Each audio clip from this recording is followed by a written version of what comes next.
Esta é a história da Austrália, apresentada em cores pela primeira vez. No início do século XX, conforme a imagem em movimento surge, a Austrália é unificada em uma só nação. Um experimento social único é registrado de forma inédita. Em um vívido acervo dinâmico, uma nova geração de pioneiros coloca a Austrália no mapa mundial. Uma terra que abriga culturas antigas rapidamente se torna um posto colonial. Eu não acho que deveriam permitir a entrada de pessoas de cor na Austrália. E logo se transforma em um caldeirão de raças. A Grã-Bretanha declarou guerra. A Austrália também está em guerra. Há dificuldades.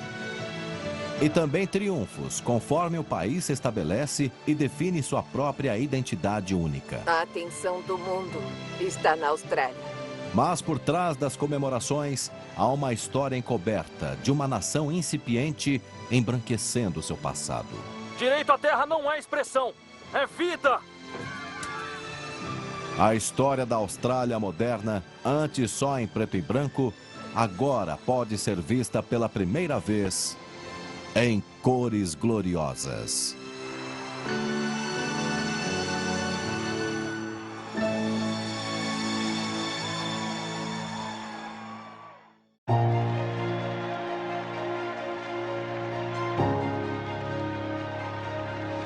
15 de agosto de 1945.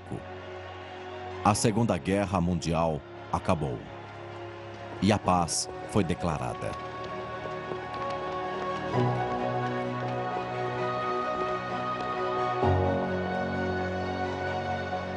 As maiores multidões da história da nação se espalham pelas ruas.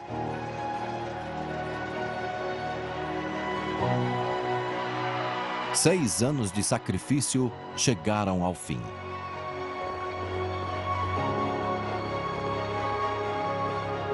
Quase 1 milhão de australianos serviram na guerra como parte do Império Britânico.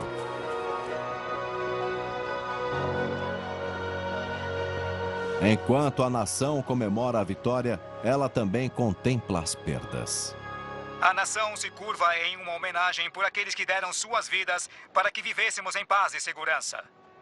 Vamos nos lembrar deles. 27 mil australianos foram mortos em combate e quase o mesmo tanto feridos. Depois de 5 anos lutando longe, as tropas australianas voltam para casa.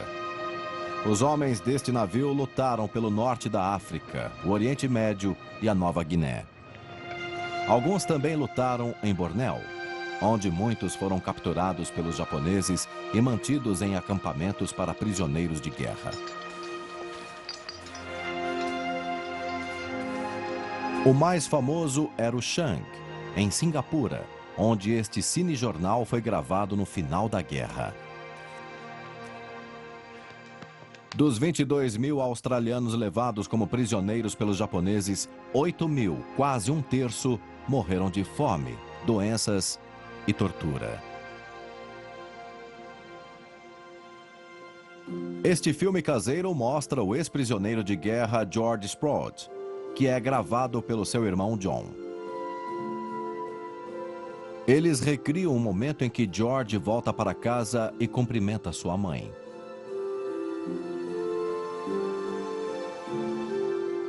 George aguentou 3 anos e meio em Changi e também sobreviveu à Ferrovia da Morte de Myanmar. Estes desenhos de seu tempo no acampamento foram o começo de uma carreira brilhante como cartunista satírico.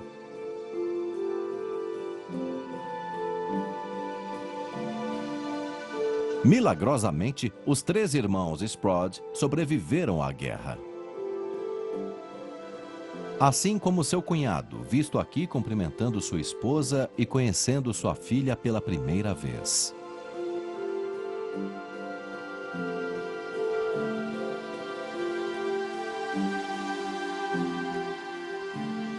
Os rapazes chegam em casa bem a tempo para o Natal e pela primeira vez em 6 anos, muitas famílias têm um motivo para celebrar.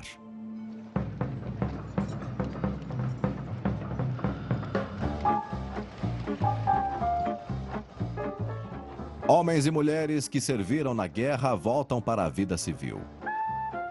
Mas o país para o qual eles voltam mudou. As alianças da Austrália estão mudando para longe da Grã-Bretanha, em direção aos Estados Unidos.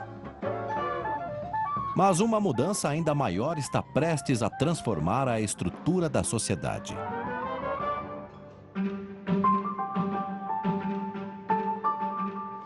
Para sobreviver e prosperar, a Austrália precisa de mais pessoas. A Terra é ampla, do tamanho da Europa, mas possui uma população relativamente pequena, de apenas 7 milhões. A guerra expôs o quanto o país é vulnerável a uma invasão. O governo acredita que é preciso povoar ou perecer e decide que a imigração é a resposta.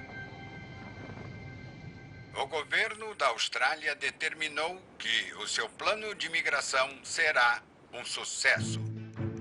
Arthur Calwell, do Partido Trabalhista, o primeiro-ministro da imigração da Austrália, lança o maior projeto de imigração da história da nação. Em 1945, os australianos ainda são súditos britânicos e as leis rígidas de imigração do país, garantidas pela política da Austrália Branca, favorecem a Grã-Bretanha acima das outras nações.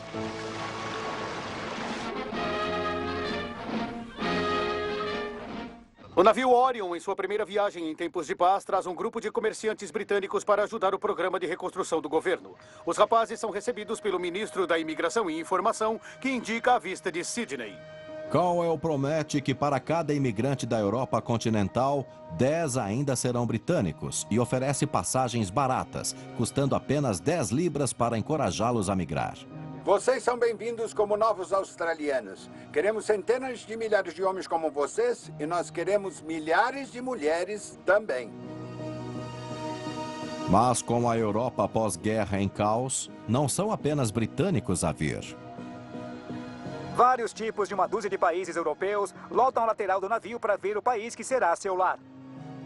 O governo aceita acolher dezenas de milhares de pessoas desalojadas, judeus que sobreviveram ao Holocausto e refugiados da Europa Meridional. Mas a chegada deste grupo em abril de 1947, registrada em um cinejornal, expõe um medo profundo de estrangeiros. O ministro da Informação e Imigração, o Sr. Calwell, tem sido alvo de fortes críticas pelo seu projeto de imigração.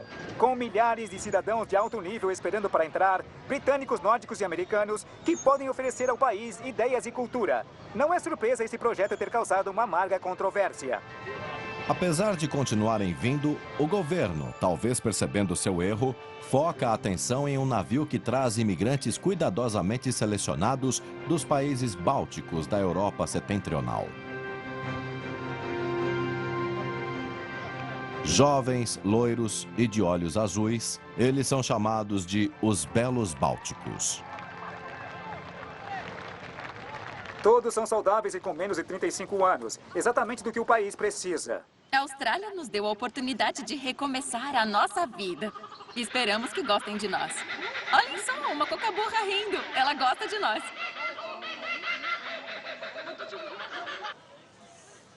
A maioria dos imigrantes passam os primeiros meses em campos de treinamento. Pelo menos metade vão para Bonigila, um antigo quartel militar perto de Albury, em Vitória. Então há mais sementes no segundo vidro.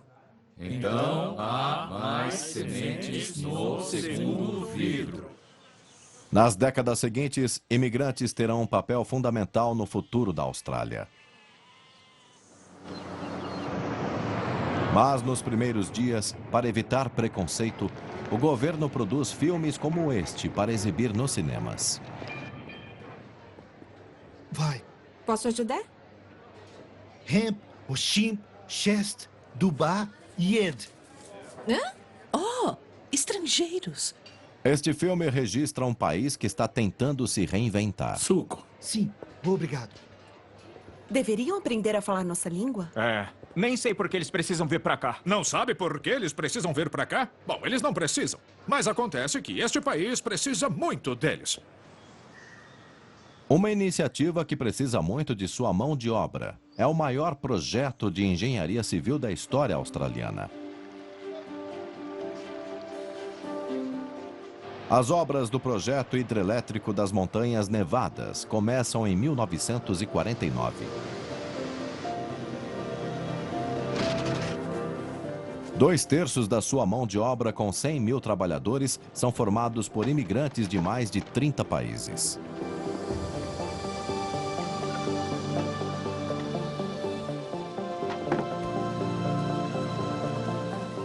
Inimigos dos tempos de guerra colocam suas hostilidades de lado em seu novo lar, trabalhando de dia e de noite.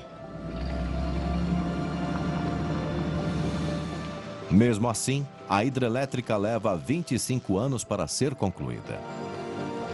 Sua rede de túneis, barragens e usinas elétricas fornecerá eletricidade para a indústria e água para a irrigação. Além da história dessa construção, os imigrantes se acomodam e começam a transformar a Austrália.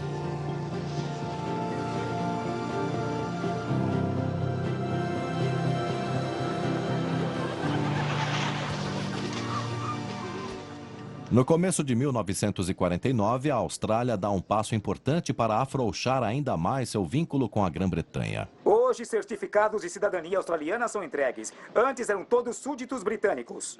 Os imigrantes também recebem cidadania e uma participação no futuro do país. Repita comigo.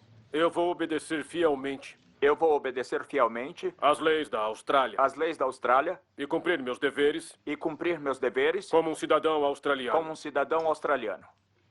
A introdução da cidadania australiana é mais uma conquista no avanço da nação.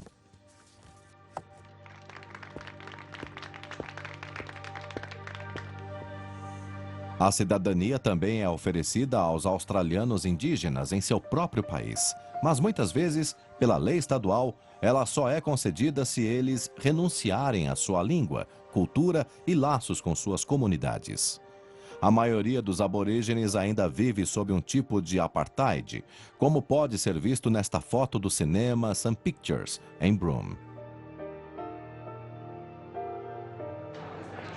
Em algumas cidades, eles não podem entrar em hotéis ou salões de dança e vários aspectos de suas vidas são controlados pelo Estado.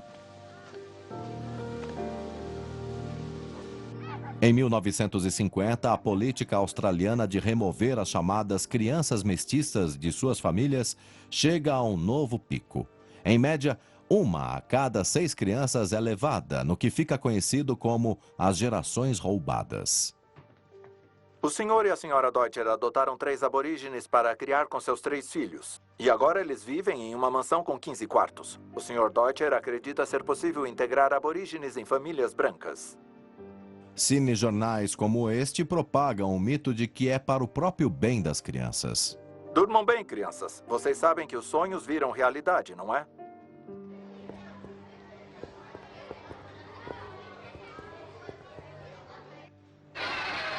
Querem que eu cante?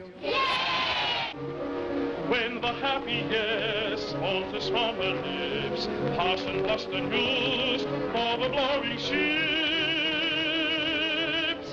O cantor de ópera indígena Harold Blair foi separado de sua mãe quando criança e criado por missionários. Um cantor nato, seu talento fez com que ele pudesse deixar os canaviais do norte de Queensland e perseguir sua paixão pela música.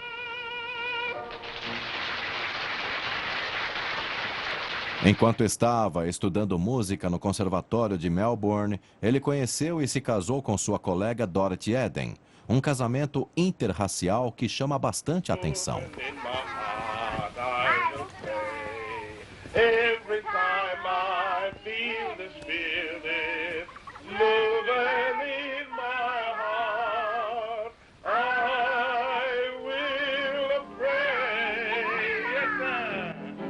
Blair é um dos poucos australianos indígenas louvado pela sociedade branca aqui e nos Estados Unidos, onde ele é convidado para continuar seus estudos. Sunshine. Inspirado pelo movimento americano dos direitos civis, ele usa sua voz em casa para defender os direitos dos aborígenes. Eu herdei a voz que tenho da minha mãe. Quando criança, eu cantava no interior. Agora, eu gostaria de agir como um representante do meu povo, para provar que podemos ter um lugar no mundo cultural.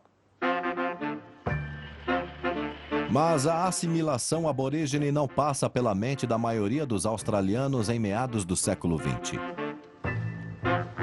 Para a maioria, é uma época de paz e prosperidade, conservadorismo e conformidade. Robert Menzies, do Partido Liberal, é eleito primeiro-ministro em 1949. Vocês nos deram não só uma enorme maioria, mas uma tarefa enorme. No começo dos anos 50, a Austrália ainda é dependente de suas ovelhas. A gloriosa lã é sua principal exportação e a participação da agricultura na economia começa a diminuir. Mão de obra imigrante, matéria-prima e progresso técnico contribuem para o crescimento industrial. Nesta fábrica de automóveis em Geelong, Vitória, milhares de australianos e novos australianos podem descobrir suas habilidades em uma indústria que usa 9 milhões de libras de matérias-primas por ano. O Holden FX é o primeiro carro fabricado na Austrália a sair da linha de produção. Especialmente projetado pela General Motors nos Estados Unidos, é um sucesso imediato quando revelado em Melbourne, em 1948. Este é o carro para você. O único carro projetado e fabricado para a Austrália. Holden, o carro próprio da Austrália. O primeiro Holden custa mais de 700 libras, quase 2 anos de salário para um trabalhador comum. Mas isso não afeta a demanda. No final dos anos 50, metade de todos os carros novos nas ruas australianas são Holdens. É uma era de pleno emprego e da antiga tradição de correr para o bar antes de fechar para o frenesi das 6 horas.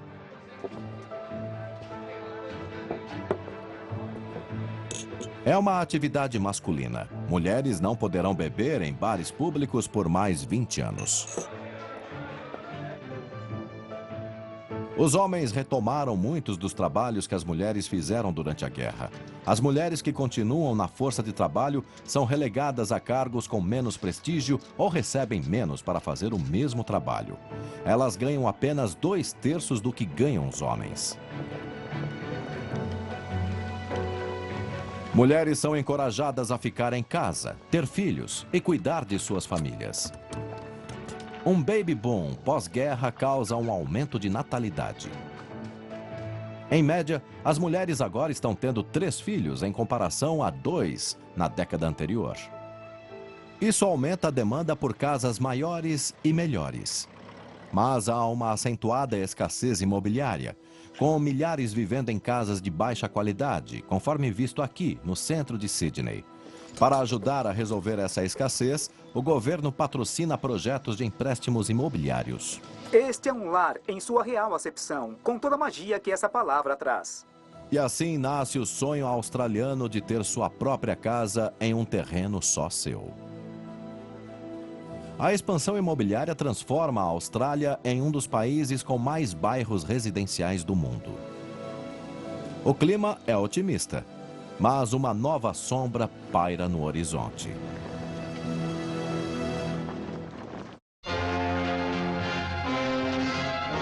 Os anos 50 na Austrália é uma era de incertezas pela Guerra Fria. Hoje, 5/6 da Europa e Ásia estão sob a mão de ferro do comunismo.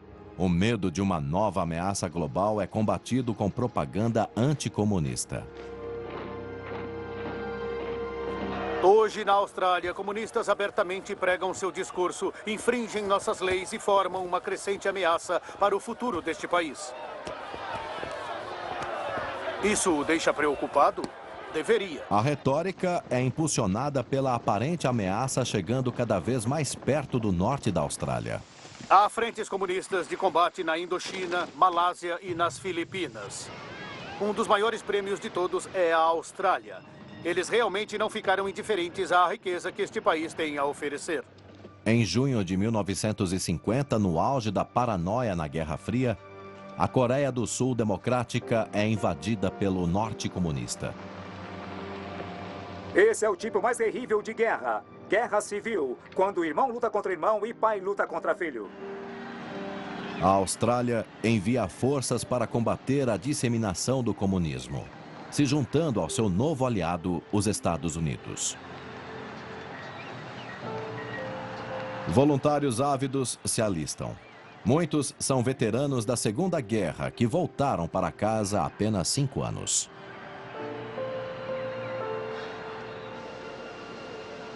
É a primeira vez que o país vai para a guerra como uma nação independente e não pela Grã-Bretanha. A milhares de quilômetros de seu país natal, os soldados desembarcam.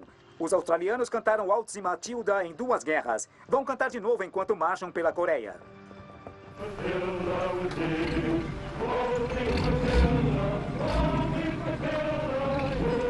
17 mil australianos lutam na Guerra da Coreia, como parte da Força de Segurança das Nações Unidas, sob o comando dos Estados Unidos.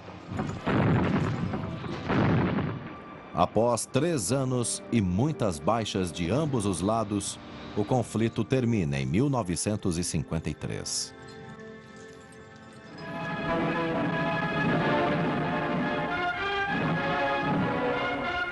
O Parlamento Federal de Canberra é o palco de uma sensação mundial. Mas a Guerra Fria continua e chega à porta da Austrália em 1954, quando o diplomata soviético Vladimir Petrov deserta. Sua promessa de revelar uma rede de espionagem coloca o país no centro de um escândalo de espionagem internacional. Petrov é levado para um esconderijo.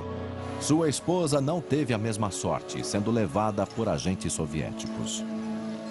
Cenas inacreditáveis no aeroporto Kingsford Smith em Sydney com a senhora Petrov, prestes a embarcar de volta à Rússia. Este Sydney Jornal, visto em cores pela primeira vez, registra o caos de manifestantes anticomunistas tentando impedir que ela seja levada. É uma multidão exaltada, com homens e mulheres tentando arrancar a senhora Petrov de seus guardas. Ela olha para trás por um instante como se pedisse ajuda e depois é forçada a subir pela escada. Mas antes que ela possa entrar no avião, a multidão afasta a escada da aeronave.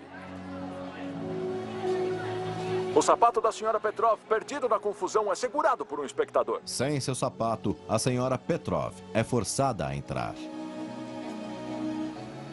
Em um final dramático, ela é resgatada por autoridades aduaneiras horas depois, enquanto o avião reabastece em Darwin. O caso Petrov monopoliza as manchetes por meses. Mas uma investigação não encontra evidências de uma rede de espionagem e ninguém é acusado.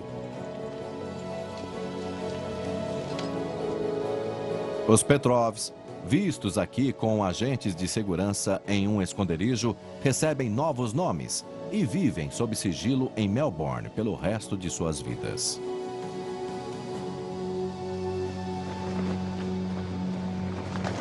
No dia 6 de fevereiro de 1952, a nação é surpreendida por outro tipo de notícia. O rei George VI faleceu e os australianos se unem em luto. Dezenas de milhões de crianças pela comunidade britânica sofrem pelo falecimento de um rei adorado. Em uma escola perto de Sydney, uma simples cerimônia comovente simboliza sua fé e seu amor. Sua jovem filha de 26 anos, a princesa Elizabeth, é coroada rainha. Que Deus abençoe Elizabeth e que seu reinado seja longo. Em 1954, a rainha Elizabeth II é a primeira monarca reinante a pisar em solo australiano. Por isso é uma alegria para mim hoje me dirigir a vocês não como uma rainha de longe, mas como a sua rainha. Sua visita reaquece a paixão pela monarquia. 3/4 da população australiana de 9 milhões comparecem para poder vê-la. Este é o começo de uma jornada que me levará de uma ponta deste continente até a outra. Eu espero de coração que durante os 2 meses da minha visita, eu possa conhecê-los a fundo e aprender algo sobre suas conquistas e seus problemas. A caravana real passa por 57 cidades e municípios em 58 dias. A visita faz parte de uma turnê de 6 meses pelas nações da comunidade para assegurar apoio pelo enfraquecido Império Britânico. A Austrália faz de tudo para causar uma boa impressão. 40 mil pessoas compartilham a alegria do festival com Sua Majestade. Essa manifestação de devoção mostra como a maioria dos australianos permanece fiel à coroa e sua descendência britânica, apesar da crescente diversidade étnica da população.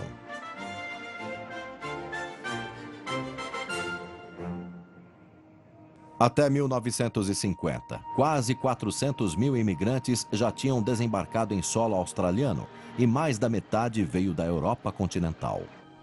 Espera-se que os novos australianos assimilem a cultura. É preciso coragem para morar em um novo país e aprender novos costumes e tradições. Para serem aceitos, eles precisam esquecer seu passado, aprender a falar inglês e se adaptar ao estilo de vida australiano. Este drama, produzido pelo governo no Strangers Here, demonstra essas expectativas. Ali ao longe, Cristina, fica o mar. E para cá, se estendendo para além do horizonte, é a terra australiana. E este sentimento glorioso de liberdade. Como é no lugar de onde você veio? Infelizmente, eu não me lembro muito do meu país.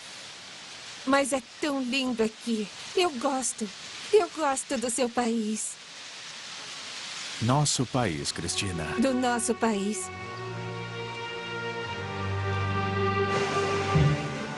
Conforme os imigrantes da Europa excedem os britânicos, sua influência se torna mais evidente. Em 1955, italianos e gregos por si só representam quase 1/3 dos recém-chegados. Muitos vão para o norte de Queensland, onde uma comunidade italiana próspera tem cultivado a região desde o final do século XIX. Eles têm um papel fundamental no crescimento rápido da lucrativa indústria canavieira. Imigrantes gregos costumam ir para o sul, até Melbourne, onde as fábricas estão crescendo e há muitos empregos. Eles abrem as primeiras leiteiras e trazem para a Austrália o milkshake americano. Logo, Melbourne terá a maior população grega de qualquer cidade do mundo fora da Grécia.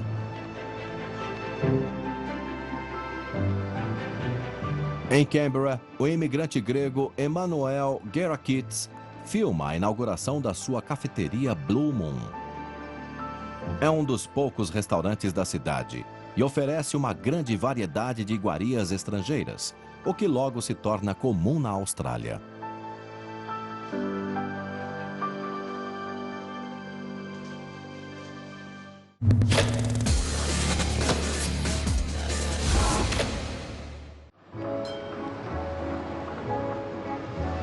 Lanchonetes de estilo europeu aparecem pelo país. No verão de 1958, a primeira cafeteria de calçada abre na Rua Collins, em Melbourne.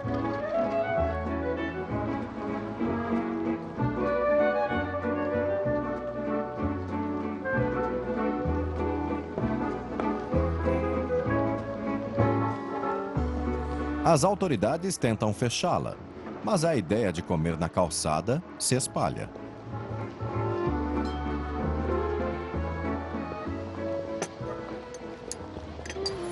Das calçadas para os bairros residenciais, os imigrantes deixam sua marca em todos os aspectos da vida. Em 1950, o arquiteto nascido na Austrália, Harry Seidler, constrói um novo estilo radical de casa para os seus pais imigrantes em Sydney. Seu projeto minimalista se torna um protótipo modernista.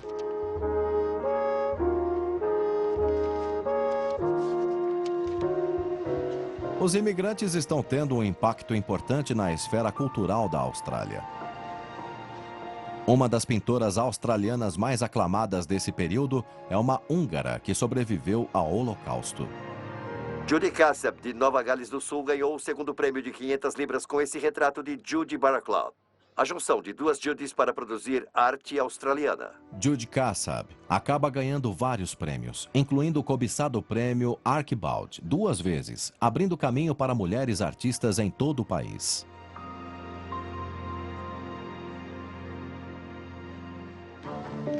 Mas nem todos são bem recebidos para recomeçar a vida aqui. Asiáticos ainda são excluídos pela política da Austrália branca. Depois da Segunda Guerra, mais de 5.000 refugiados que receberam abrigo temporário na Austrália dos japoneses são repatriados.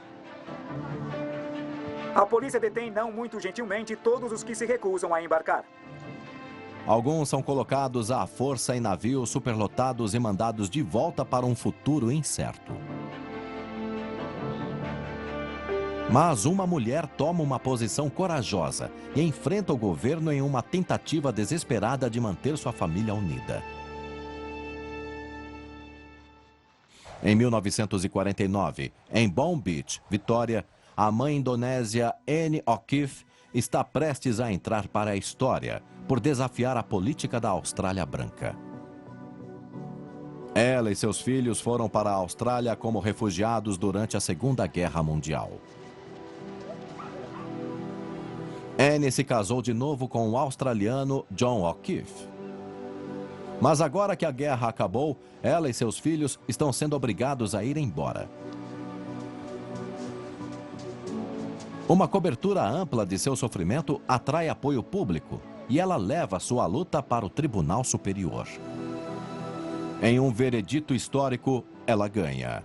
Ela e seus filhos podem ficar na Austrália. Mas o Partido Trabalhista cria novas leis, dificultando ainda mais a permanência de outros como Anne. A política da Austrália branca também afeta soldados australianos que ficaram no Japão depois da guerra. Esses soldados fazem parte da força de ocupação da comunidade britânica, supervisionando a desmilitarização japonesa.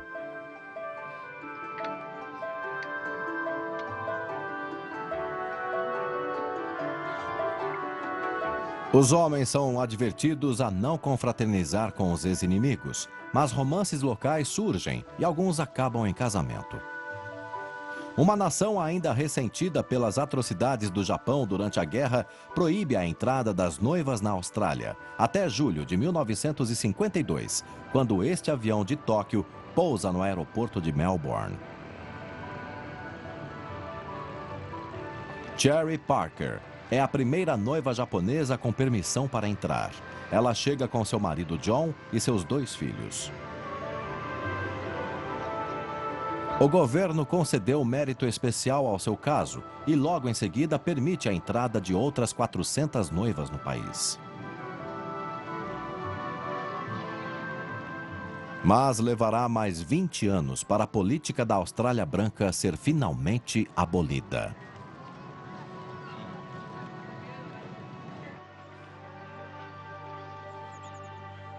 As divisões na sociedade são mais visíveis no modo pelo qual os australianos aborígenes são tratados.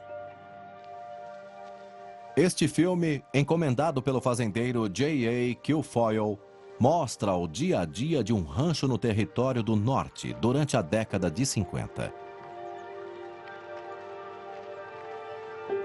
Os proprietários originais da terra moram na propriedade, onde as mulheres trabalham como empregadas domésticas. Os homens são excelentes vaqueiros e por quase um século são a base da indústria de gado do norte.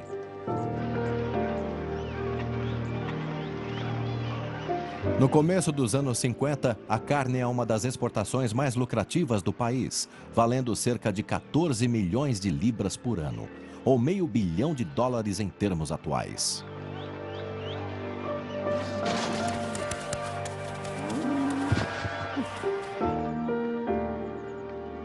Mas, ao invés de salários, muitos trabalhadores aborígenes ainda recebem apenas mantimentos, farinha, açúcar, chá e roupas usadas. A injustiça desse sistema plantará as sementes da revolução por direito à terra na década que está por vir.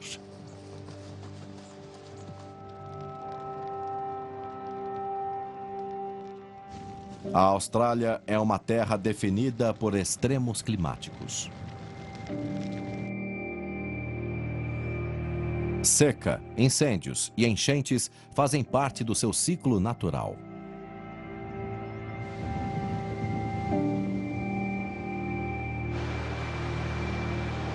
Em 1955, Hunter Valley, em Nova Gales do Sul, testemunha a fúria da natureza, quando chuvas torrenciais causam uma catástrofe.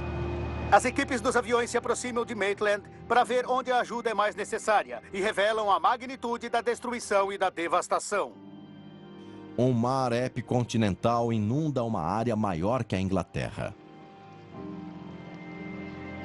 Aos socorristas e os socorridos, pois enchentes trazem tragédia, mas também ressaltam a coragem e tenacidade dos australianos.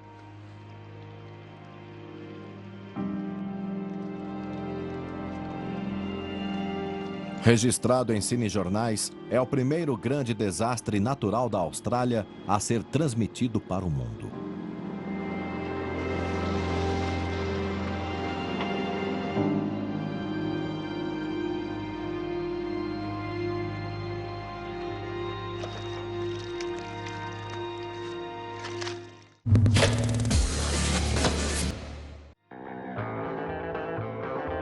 O cenário hostil do país também é o foco de um evento que atrai interesse global.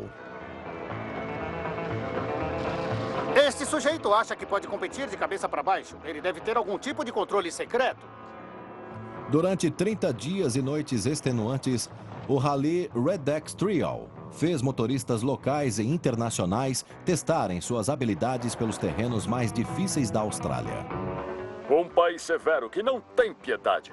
Não fique preso aqui, motorista. Não tem ninguém para ajudá-lo por mais de 100 quilômetros. A cobertura dos ralis, vista aqui em cores pela primeira vez, é exibida para espectadores em todo o mundo. O câmera da CineSound precisa sair da frente, porque isso é notícia mundial. Em carros de família comuns, os motoristas atravessam o continente, abrindo caminho para os que estão por vir. Não existe insônia para os motoristas do Redux. Depois do que passaram, podem dormir em cima do vidro quebrado. Eles deitam no chão e dormem na hora. Cuidado, gado à frente. Um erro e eles viram bife.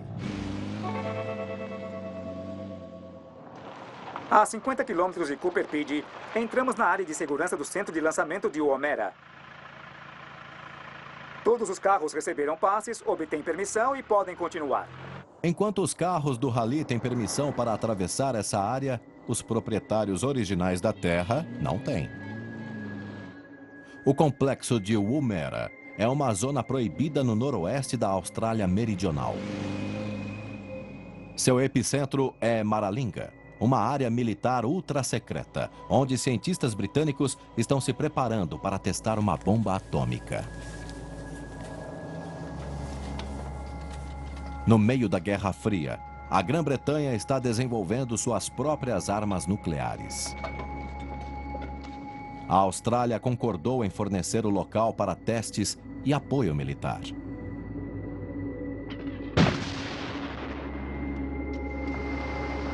Os proprietários originais, o povo Anangu, foram detidos e levados para longe, mas vários pequenos grupos nômades permanecem.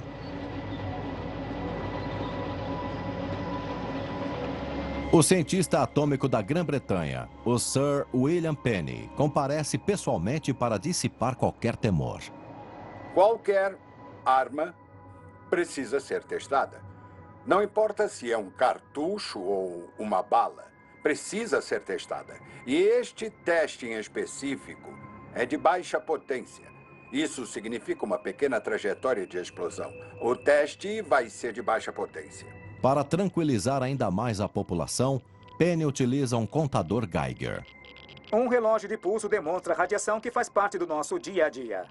Esse é o tipo de radioatividade com que vocês convivem a vida inteira. Meteorologistas preveem que os ventos do deserto vão dispersar a cinza nuclear para longe das áreas povoadas. Mas essa previsão estava terrivelmente errada.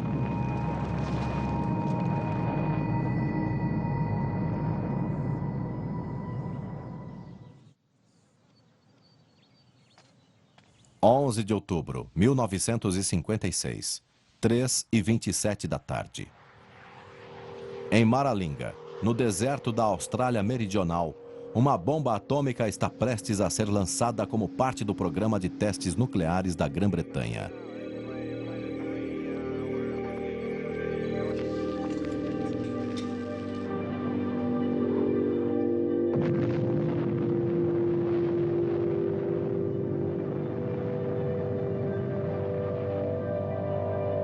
Uma grande nuvem de poeira radioativa se espalha, não para longe das áreas povoadas como foi previsto, mas em vez disso, em direção ao sul da região.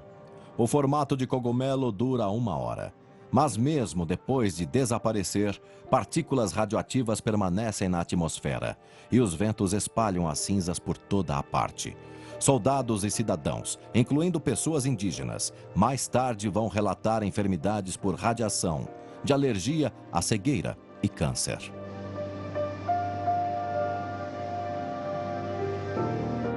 A Grã-Bretanha realiza um total de 7 testes nucleares em Maralinga. As repercussões continuam até hoje.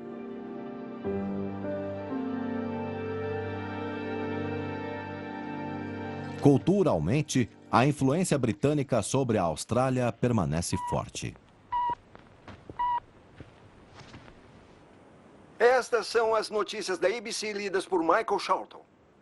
Aqui estão as manchetes. Radialistas são treinados para falar com um sotaque britânico característico. Soar como um australiano ainda é considerado rude. A Austrália mandará mais produtos para a Grã-Bretanha por conta desse novo acordo. Na década de 50, a Austrália começa a encontrar sua própria voz, começando por esta nova peça, The Summer of the 17 Doll. Para! Tira ele daí, Molly. Você quer matá-lo? Seu maldito patife. É uma revelação para o público ouvir gírias australianas e ver personagens da classe trabalhadora no palco. E qual é a graça disso, posso saber? Pergunta pra ele, ele sabe. Acho que isso cabe a você. A vida é sua, fala pra ele! Ele nunca teve dor nas costas. A história de 2 cortadores de cana e suas namoradas da cidade é um enorme sucesso para o autor Ray Lawler, visto aqui como protagonista. A peça abre novos caminhos e é um símbolo do amadurecimento da Austrália.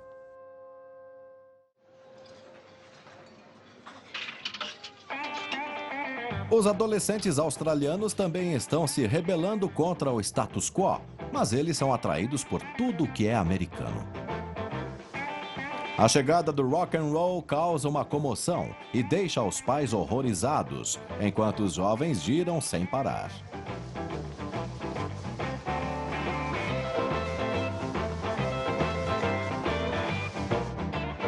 Inspirados na música americana e em filmes de Hollywood, os adolescentes australianos adotam sua moda, cultura e linguagem. Eu sou um Bud. Eu sou uma Weed, e daí? Mas um novo meio de comunicação está prestes a revolucionar como australianos veem a si mesmos e o mundo. Boa noite e bem-vindos à televisão. Em 1956, a televisão chega e se torna rapidamente a principal forma de entretenimento da nação. Notícias, antes só vistas no cinema, logo estão sendo transmitidas em salas por todo o país. O tempo em Sydney começou a melhorar hoje, enquanto chefes de família, empresários e as autoridades ainda lidavam com os estragos deixados pelas chuvas de ontem. As raízes de uma grande árvore foram arrancadas pela água, o que causou... Mas fazer os programas é um empreendimento caro e os australianos são cada vez mais expostos ao conteúdo americano mais barato. Senhoras e senhores, esta história é verídica. Os nomes foram alterados para proteger possíveis inocentes. Em uma década, o público do cinema cai pela metade e assistir TV se torna um modo de vida. Até o final dos anos 50, a Austrália tinha passado por uma profunda mudança. Mas a maioria da sua população ainda é fiel à Grã-Bretanha e mantém suas tradições, apesar dos climas totalmente diferentes.